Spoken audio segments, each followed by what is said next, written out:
이 맥추절을 지키라라고 할 때에 우리는 갈라디아서 4장 10절이나 또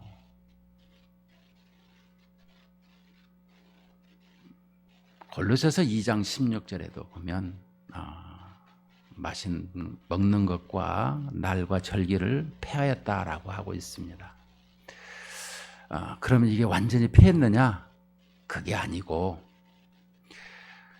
당시에는 예수님 오시기 전에는 구원으로서 이것을 지키게 하였죠. 그런데 당시에 갈라디아 교회나 이렇게 많은 사람들이 그것을 구원의 조건으로 내걸었던 것을 볼 수 있습니다. 그러나 우리에게 있어서 이 모든 날과 절기는 예수 그리스도께서 성취하셨으므로, 그러나 우리에게 구약에서 말씀하는 그 모든 것은 그들이 지켰던 신앙, 이것을 계승받아서 또 주님께서 그 말씀을 또 우리에게 어떻게 구속사적으로 말씀해 주시는가, 이것을 우리가 알고 행하는 것입니다. 우리가 맥추절을 지키라라고 하는 것을 보면 먼저 맥추절은 지키기에 우리는 보면서 오늘 이 23장 16절인데 14절부터 17절까지를 보면 너는 매년 3번 내게 절기를 지킬지니라. 너는 무교병의 절기를 지키라. 내가 네게 명령한 대로 아비월에 정한 때에 이래 동안 무교병을 먹을지니 이는 그 달에 내가 애굽에서 나왔음이라. 빈손으로 내 앞에 나오지 말지니라. 우리는 이 맥추절을 대하기 전에 먼저 3대 절기에 대해서 우리는 알아야 되는 것입니다. 특히 모든 절기에 유월절을 빼놓고는 말할 수가 없는 것입니다. 모든 절기는 유월절부터 시작이 되기 때문에 유월절이 생성이 어떻게 되었는가, 이것을 정확하게 알고 있어야 되는 것입니다. 요즘에 이 이단들은 자꾸 이 유월절을 가지고 얘기하고 많이 그러는데요. 그러니까 우리는 이 유월절에 대해서 잘 알아야 되는 것입니다. 유월절은 하나님께서 이스라엘 백성들이 430년간 애굽에서 이 종살이하고 고통을 당하고 또 그 고통이 힘겨워서 하나님께 부르짖었습니다. 그래서 모세를 통해서 하나님께서는 이 이스라엘 백성들을 구출하라 이렇게 말씀하셨죠.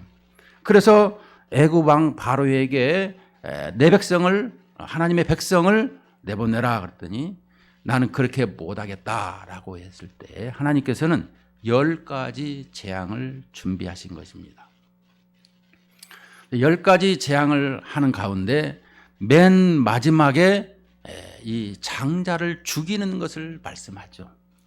장자라는 것은 우리가 장자 한 명만 죽이는 것이 아니라 그 장자를 말할 때는 모든 걸 포함하고 있다는 것을 기억하시면 됩니다. 이 애굽의 모든 장자를 죽이는 가운데 하나님께서는 선택을 하나 하게 하죠. 옵션을 하나 주시는데 그것은 바로 이스라엘 백성에게는 양을 잡아서 문설주 인방에 다 바르라라고 하죠. 그러게 되면 그 죽음이 넘어간다라고 가르쳐 주고 있습니다. 그래서 그것을 우리가 패스오버라고도 하고 넘어간다 해서 유월절이라고도 하고 이러는 것입니다. 그 유월절을 우리가 얘기할 때에 그날이 언제냐? 1월 14일인 것입니다. 성경의 달력을 얘기할 때마다 우리는 그 해의 첫 해가 되게 하는 1월 달이 1월 14일 날이 첫 해가 되게 하는 것을 말씀합니다. 1월 14일은 우리가 성경적으로 보면 아주 중요합니다. 나중에는 14대, 14대, 14대 이렇게 나가는 것을 보면서 이 14라는 숫자는 또 많이 가지고 있습니다. 근데 6월절은 14일인데 반해서 이 15일은 이 무교절이라는 것입니다. 그러니까 14일 날 이 양을 잡아서 문 인지방에 다 바르을 때에 죽음의 이 사자가 통과가 되고 이스라엘 백성들은 살았더라고 설명해 주고 있습니다. 그리고 이제 15일 날 그들은 이제 나오는 것입니다. 이 그날 밤이 지나서 15일 날 나오는 것이죠. 문제는 우리에게 그 다음부터 무교절이라는 것입니다. 무교절이라는 것은 우리가 이스트가 없는 이 빵을 먹는다라는 것이죠. 뭐 어떤 분은 학자들은 뭐 금방 나오려고 하니까 이 발효 음식이 없으니까 이렇게 했더라라고 하지만 그것이 아니라 우리에게서는 이 이스트가 안 들어가는, 그러니까 모든 것에 있어서 누룩이 없는, 우리 주님이 예수님이 이 땅에 오셔서 누룩 얘기를 하신 것을 기억하셔야 되는 것입니다. 순수한 하나님의 말씀을 가지고 살아야 되는데 이 누룩이 이 괴악이 이렇게 들어오고 변질시키는 것을 말씀하는 것입니다. 그 무교절을 일주일간을 지키게 하더라라는 것입니다. 그러니까 유월절과 무교절은 딱 붙어 있는 거예요. 떨어져 있는 것이 아닙니다. 그 무교절에 이 이스트를 넣지 않는 이 빵을 먹으면서 무엇을 하느냐? 항상 신약에서 이 누룩을 제거하라. 고린도전서 5장 보게 되면 우리에게 이 가지고 있는 누룩, 우리가 신앙생활을 하다가 보면 복음이 변질이 되고 이 신앙이 변질이 되는 것을 볼 수가 있습니다. 내 식으로 맞춘다라는 것이죠. 그것을 하면은 안 된다라는 것입니다. 이스라엘 백성들이 이 당시에는 유목민이라서 버터나 치즈만 이렇게 먹었을 것입니다만은 이들이 여호수아 5장 12절에 보게 되면 그들이 가나안 땅에 들어가서 생활할 때에 그 만나가 끝쳤어 첫 소산을 먹게 되는 것이죠. 그런데 그 첫 소산을 먹으면서 포도주도 있고 건포도도 있고 뭐 여러 가지가 있다 보니까 이게 사람들이 이렇게 마음이 변하는 것을 볼 수가 있습니다. 이것을 우리에게 설명해 주고 있습니다. 우리는 오늘 이 본문 속에서 가만히 보게 되면 이 무교절, 그 무교절 다음으로 이 49일을 지났을 때에 이 맥추절이 되는 것입니다. 77에 49로. 그리고 오순절이라고도 하는데요. 이 맥추절을 보게 되면 바로 이 무교절 다음으로서 이 50일째 될 때에 이 맥추절을 지키라라고 하고 있습니다. 자, 그런데 이 모든 것은 우리에게 먼저 선수적으로 얘기하는 것은 레위기 23장에 보게 되면 이 본문을 우리에게 이 절기에 대해서 잘 지키라고 하고 있습니다. 물론 신명기 16장 9절로부터도 나와 있지만 이 절기에 대해서는 여호와의 절기라, 영원토록 지키라, 이렇게 가르치고 있습니다. 우리는 이 절기가 뭐 우리 이스라엘의 절기나 우리의 절기가 아니라 하나님의 절기라 이렇게 가르치고 있는 거예요. 자, 그런데 이 맥추절이 그러면은 무슨 뜻이냐라고 하면 오늘 본문 16절에 보면 맥추절을 지키라. 이는 내가 수고하여 밭에 뿌린 것에 첫 열매를 거둠이라. 이 맥추절에는 이 첫 열매, 이 맥자는 보리 맥자를 쓰고 있습니다. 어떻게 보면 어떤 분들은 또 연관을 지켜서 맥추절을 얘기할 때에 예수님께서 이 땅에 오셔서 이 오병이어의 역사를 이룰 때 보리떡 2개와 보리떡 5개와 물고기 2마리 오병이어를 이렇게 연관 짓는 분도 있습니다만은 문제는 우리에게 이 맥추절을 통해서 우리에게 주시는 말씀이 뭐냐고 하면은 바로 뿌린 것의 첫 열매를 설명하는 거예요. 첫 열매. 자, 우리는 첫 열매 할 때마다 이 신약에서 첫 열매가 뭐예요? 예수 그리스도 부활의 첫 열매라, 이것을 설명해 주고 있습니다. 그러니까 우리가 이 맥주를 지키라는 것은 장차 오실 메시아 예수 그리스도에 대한 예표를 설명해 주고 있는 거예요. 여기 이 구약 성경에서 이 출애굽기에서는. 그래서 이 첫 열매를 거둘지라. 그러면 첫 열매는 그 다음에 열매가 있다라는 거예요, 없다라는 거예요? 있다라는 것입니다. 그 후에 많은 열매가 있는데 예수 그리스도의 부활로 말미암아 많은 믿음의 사람들이 부활 신앙으로 살아가도록 우리를 이끄시더라. 이것을 설명해 주고 있는 것입니다. 문제는 이 첫 열매, 우리는 이 첫 열매를 말씀할 때마다 우리는 예수님께서 부활하신 다음에 이 오순절 이 다락방으로 이어지는 것을 볼 수가 있습니다. 예수님께서 부활하시고 이 땅에서 며칠간 계셨어요? 40일간. 그리고 기도하라고 주님이 승천하시면서 말씀했는데 그 열흘간 이렇게 기도했더니 사도행전에 보니까 이제 50일째가 되는 날 다 120명의 문도들이 각 사람의 불에 혀같이 각 사람 머리 위에 임했더라라고 하고 있습니다. 자, 그러면 이 불은 어떻게 되느냐? 불같이 임했다라는 것은 오늘 여기 출애굽기 19장에서도 우리에게 말씀해 주고 있습니다.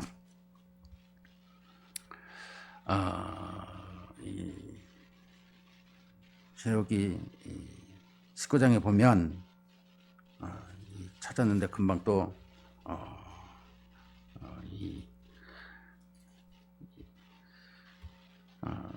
여기 그 19장 18절에 보게 되면 말씀합니다. 시내 산에 연기가 자욱하니 여호와께서 불 가운데서 거기 강림하심이라. 그 연기가 옹기 가마 연기같이 떠오르고 온 산이 크게 진동하며.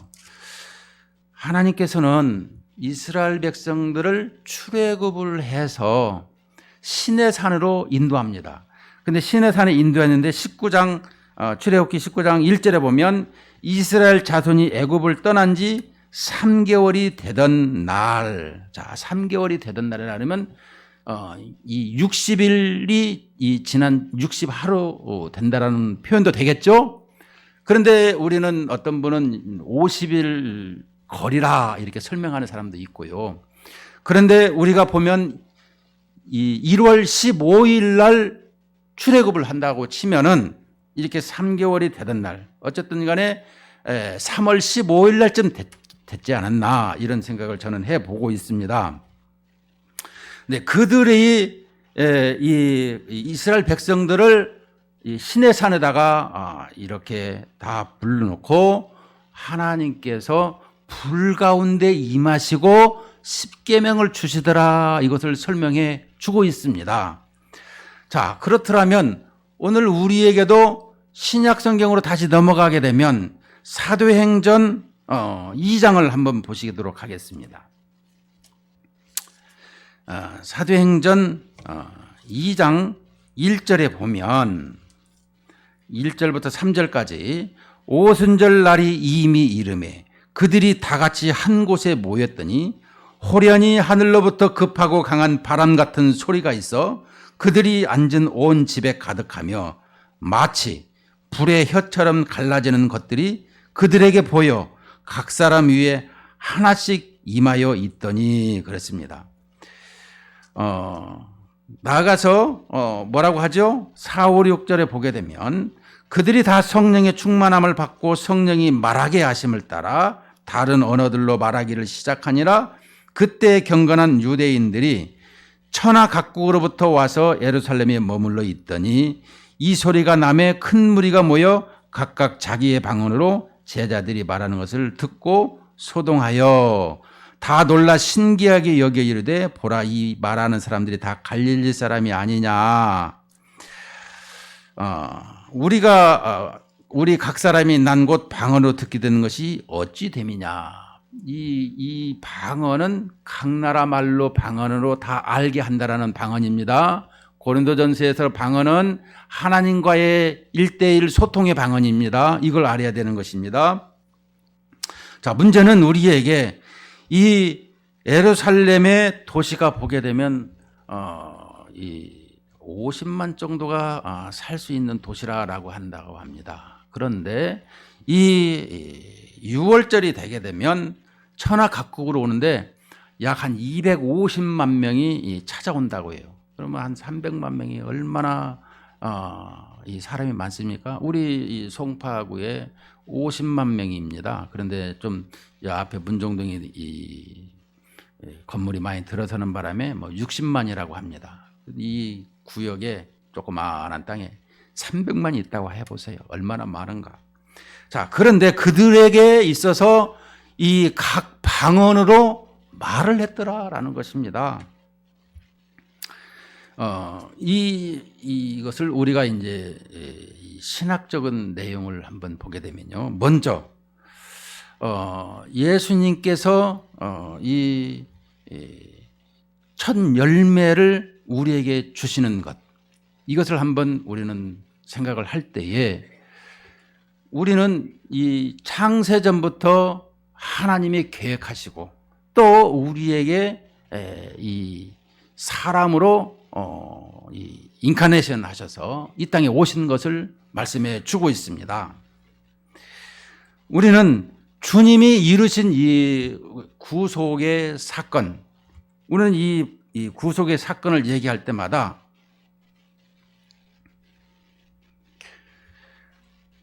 우리 각 사람에게 이 하나님의 뜻이 있더라는 것을 말씀하죠. 그것이 뭡니까? 예수님께서 이 땅에 오셔서는 교회를 세우는 것을 볼 수 있습니다. 주님이 이 땅에 오셔서 교회 세우시고자 하는 계획이 있더라는 것을 아담과 하와를 통해서 하나님의 자기 나라의 백성을 삼으셨고, 그리고 그 아담이 잠들게 하셔서 갈빗대로 여자를 취한 것을 볼 수 있죠. 신약의 교회는 예수님께서 이 십자가에 죽으셔서 3일 동안 잠드셨을 때에 이 교회가 탄생되는 것을 설명해 주고 있는 것입니다. 자, 이것은 우리에게 교회로서의 하나님께서 계획하시고 하나님의 백성들을 교회로 다 불러 모으시는 것을 설명해 주고 있습니다. 그래서 광야교회가 구약교회라고 하면 신약교회는 우리에게 있어서 모든 예수 그리스도의 이름을 의지하고 믿고 살아가는 사람들이 신약의 교회라 이렇게 표현하고 있습니다. 어떤 분들은 개인이 교회라, 물론 맞죠. 그러나 큰 틀에서 통시적으로 보게 되면 구약교회, 신약교회 할 때는 구약의 광야의 모든 이스라엘 백성이라 그러면 신약의 이 지구상의 많은 교회들을 이렇게 지역교회 포함해서 무형교회 포함해서 신약의 교회라 이렇게 표현해 주고 있는 것입니다. 자, 그 다음에 그렇다면 우리에게 주어지는 내용, 오늘 2장 3절에 보면 불의 혀처럼 갈라지는 것을 설명하고 있더라면 왜 이 부분을 설명하는 사람들은 단회적이라는 것까지는 다 얘기를 하지만 그 부분에서 많은 사람들이 이 견해 차이가 있는 것을 봅니다. 저는 주장하기를 이 불의 혀처럼 각 사람 위에 임해서 각 사람에게 방언을 말하게 하는 것을 보면은 이것은 하나님께서 선지자적인 기능을 우리에게 지금 말씀하셨더라라고 증거하고 있더라는 것입니다. 하나님의 말씀을 전파하고 가르치고 또 증거하는 이런 모습을 설명해 주고 있는 것입니다. 우리에게 있어서 이 불의 혀처럼 우리에게 능력을 주셨는데 우리는 그런 부분에 있어서 실천적인 개념이 어떻게 돼야 되느냐. 우리는 이제 이 맥주절을 보게 되면 첫 열매로 오셔서 교회가 세워지고 다음에 우리 각 사람에게 임해서 이제 하나님의 말씀을 배우고 가르치는 이런 역할을 우리에게 주셨더라라는 것입니다. 자, 그렇더라면 우리가 이 시대를 살아가면서 거기까지는 알아요. 그러면 우리에게 교훈과 책망과 바르게 함에 우리 디모데후서 3장 16절에 보면은 우리에게 주시는 내용이 뭐냐라는 것입니다. 그것은 우리에게 있어서 항상 우리 신자들은 하나님의 말씀을 의지하고 배우면서 살아야 된다는 것을 가르쳐주고 있습니다. 여러분, 하나님의 말씀 요즘 코로나로 인해서 많이 배우지를 못하고 있습니다. 물론 영상으로 줌으로 하는데도 많이 있습니다. 저도 지금 그 생각을 하고 있습니다만 노예 일에 또 이렇게 바쁘다 보니까 그런 것을 좀 뒤로 미루는 경향이 있어서 참 안타깝게 생각을 합니다. 우리에게 있어서 하나님의 말씀은요, 여러분들이 교회에 나와서 할 수만 있으면 교회의 시간이 더욱더 많이 머물러 있어야 된다는 것입니다. 여러분, 교회에 오면 얼마나 마음이 평안합니까? 근데 교회는 짧게 있고 나가서 더 오래 있고 커피숍에는 2시간, 3시간씩 있는 것을 볼 수 있는데 하나님의 집에서 성경도 읽고 하나님과의 관계성을 가지는 이런 시간이 많이 필요한 것입니다. 누가 있든지 없든지 내 집은 만민의 기도하는 집이라고 했습니다. 우리 주님께서 항상 계시고 우리에게 복을 주시는 장소가 이곳 예배당이라는 것입니다. 우리는 그것을 알아야 되는 것입니다. 왜 이 예배당, 이 공간에서 예배하는 모든 공동체에게 하나님께서 복을 주신다. 이것을 약속하셨더라는 것입니다. 내가 기도하고 싶고 내가 주님의 말씀을 배우고 싶고 주님의 말씀을 알고 싶을 때 교회에서 하나님 말씀도 읽고 목사님에게 질문도 하고 목사님에게 말씀도 배우는 이것이 꼭 필요한 것입니다. 시간이 없어서요. 내 방식대로 하겠습니다. 아니에요. 교회에서는 항상 질서 있게 하나님이 하라시는 모든 것대로 내가 말씀을 배우고 그 말씀을 좀 더 알아가는 이런 모습을 가져야 되는 것입니다. 두 번째는 우리에게 이 교회가 순기능이 뭐겠습니까? 항상 교제하는 것입니다. 우리는 세상 사람들과 얘기할 때에 많은 대화를 합니다만은 우리에게 있어서 세상 사람들과도 대화를 할 수밖에 없죠. 그러나 우리 마음속에는 늘상 예수 그리스도의 이 이름이 또 주님이 내 안에 성전을 지금 삼고 있기 때문에 우리는 늘 주님의 이름을 높이면서 대화에 임해야 되는 것입니다. 어떤 분은 그런데요. 성전 관리 잘하고 계십니까? 이렇게 질문한대요. 우리 안에 성령님이 거의 거하시니까 여기서 뭐 다른 것도 먹고 나쁜 짓도 하고 그러면 관리가 되겠습니까? 여러분, 우리가 잘 알다시피 우리가 이 관리를 얘기한다 그러면 누룩 얘기할 때 우리가 잘 알아야 될 것이 있습니다. 이스트가 없도록 우리가 누룩 관리를 할 때 예수님께서 이 절기에 예루살렘의 이 성전에 들어가셔서 비둘기 팔고 돈 바꾸고 그냥 다 엎고 채찍으로 이렇게 하는 것을 봅니다. 성전 정화라 이렇게 알고 있습니다만은 이처럼 우리 성전을 깨끗하게 하고 있느냐? 내 안에 누룩이 있는데 우리는 이걸 좀 생각을 해야 되는 것입니다. 우리 신앙생활 하면서 말씀은 참 너무 잘 알아요. 왜? 신앙생활 오래 했으니까. 그러면 내 안에 성전 삼으신 주님과의 관계성에서 날마다 주님의 인도함을 받고 있는가? 또한 성령께서 나에게 날마다 능력을 베푸시는가? 사도 바울은 고린도전서 2장 2절에 보게 되면 어딜 가든지 성령의 나타남과 능력으로, 우리는 복음의 능력이 얘기하지만 성령의 나타남과 능력이 될 때에 복음의 능력이라 이렇게 표현하고 있는 거예요. 성령의 나타남이 항상 인도하시면서, 그래서 조나단 에드워즈의 항상 그 책을 읽을 때마다 생각하는 게 뭐예요? 체험신앙. 단회적인 체험이 아니라 에브리데이 에브리타임 항상 체험신앙이 돼야 된다는 거예요. 이게 하나님과 연합의 관계 속에서 살아가는 우리의 일상이라는 것이죠. 그런데 하나님은 저쪽에 계시고 나 혼자 살아간다는 것, 이거는 안 된다는 것입니다. 우리 신앙생활에도 이것이 너무 많아요. 성경도 많이 읽고 유식하게 말도 잘하고, 그런데 주님과의 정작 관계성에서 내가 주님의 인도함과 주님 기뻐하시는 일과 또 주님이 행하시는 것으로 내가 이 체험이 있는가, 이게 중요한 거예요. 우리 신앙생활은.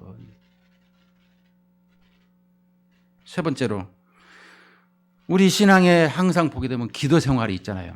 오늘 여기 사도행전 4장에도 보면 우리에게 이 기도는 참 호흡이라고 하죠.